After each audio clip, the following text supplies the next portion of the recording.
We may as well start with the injury updates on Alex and Yeimar. Yeah, Alex was kind of a tweak in his hip, and that one's good news.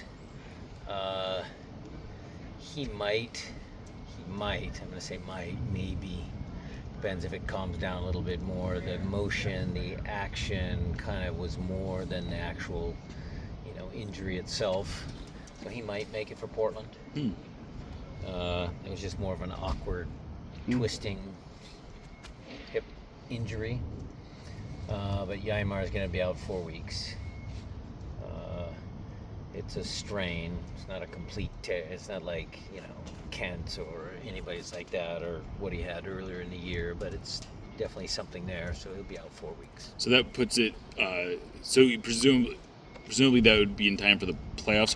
The hope is for the playoffs? Well, the hope is. Look, he's always been his recovery has always been pretty good.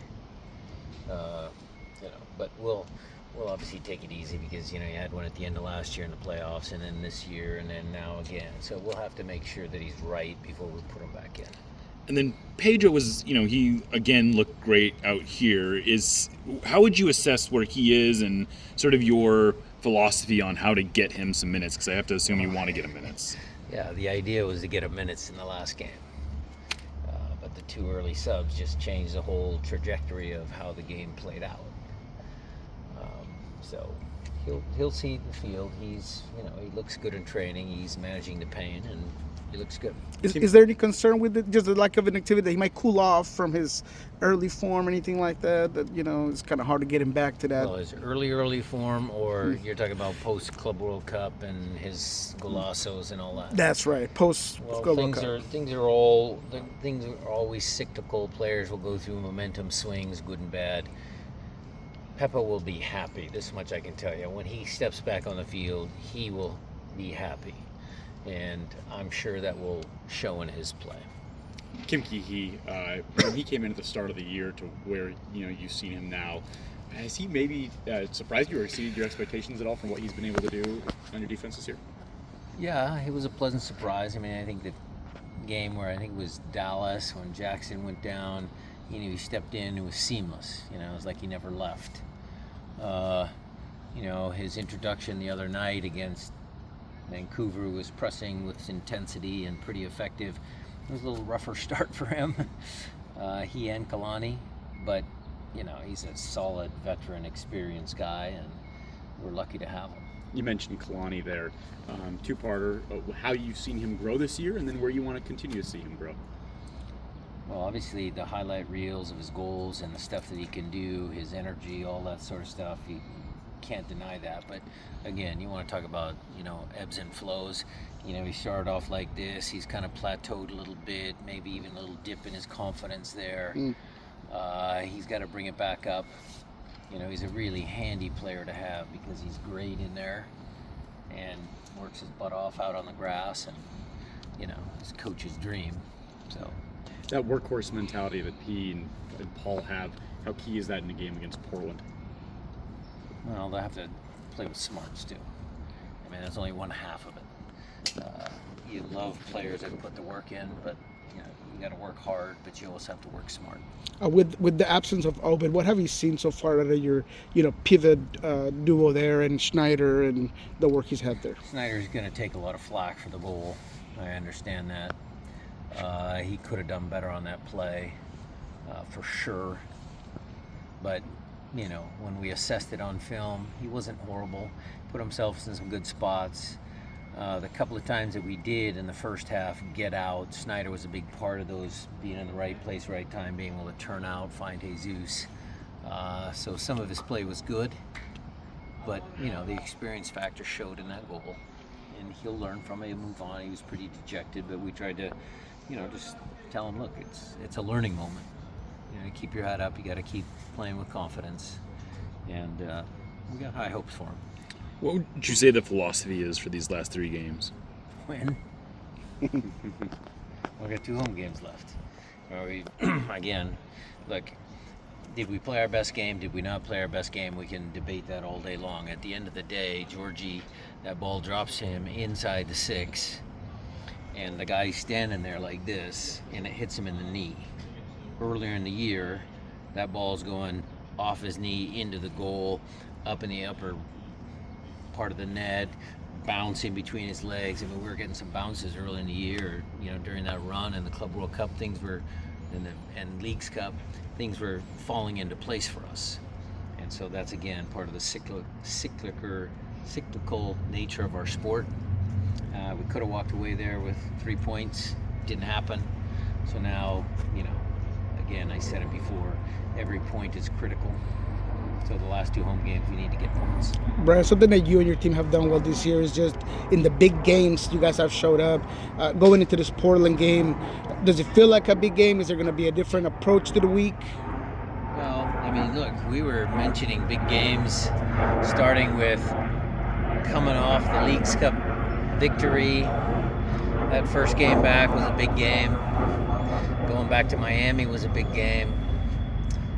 Ending the week in Austin, they were right behind us. We've messaged all these big games. I think the message of playing a complete 90-minute game, we still haven't done that. I think that's more key to it than anything else, because if we play to our potential, we're going to win more than we lose. And what do you expect out of Portland, obviously, with Phil and kind of, a team? Interesting. Sometimes the back line of 5, never thought Phil would have that in his tool bag, but, it's trying to incorporate some new players. I like the new players. They're good. I'll expect a motivated team. They'll be well coached. They'll know what they want to try and accomplish. And then, it'll be up to the players on the field to see which side is going to win. Noah Newman had his first shutout for Defiance. I think he's been out here training with you guys. Yeah. What have you thought of him? Good frame, good kid. I know Tommy likes him. So the shutout. For me, I don't pay attention as close as maybe I should with the goalkeeping, because that's Tommy's area of expertise. So I'd probably just reiterate Tommy likes him. Piggybacking on Nico's question about big games, I'm sure when the MLS schedule comes out early in the year, your eyes go to certain games. How high up on the list is Portland at home each year? It's always high. It's always number 1 or 2. I mean, as the season unfolds, some of that might change a little bit, but you always look where you're going to play Portland at home, what part of the year, how they're doing, what they're doing. It's a big one. What did you see from, now that you've been able to look at the tape, out of the first start for Jordan Morris and what he was able to He's okay. I wish he would have been involved a little bit more. We didn't play well in the first half as a group, as a collective. But he has a chance to, change that narrative a little bit. I don't think we got him involved in some of our build-up play. Could he have gotten a guy a dog-so in the first minute of the game? Yeah, maybe. If the guy doesn't grab him, Jordan's in on goal. So his impact is there. But in the flow of the game, getting more touches, getting more used to his teammates again, is incomplete. I know you don't like to talk about refereeing, and it is a hard job, but you mentioned Laborda getting that early yellow card.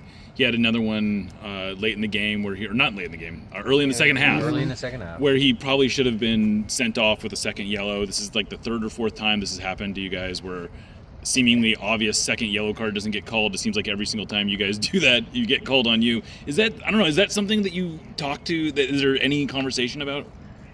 No. I give the message to the players the same thing I give to you guys. Referees have a hard job. They're not perfect. They're human beings. There's VAR, so there is another layer.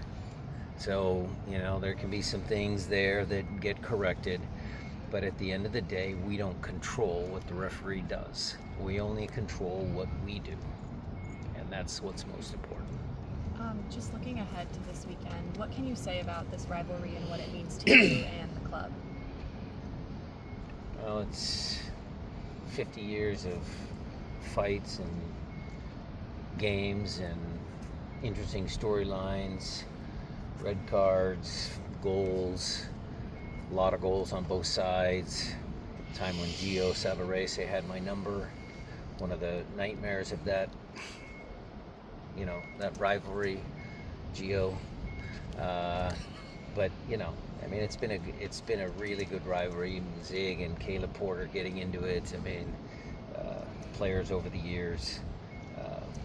It's a great rivalry. Best in MLS. Thanks, guys.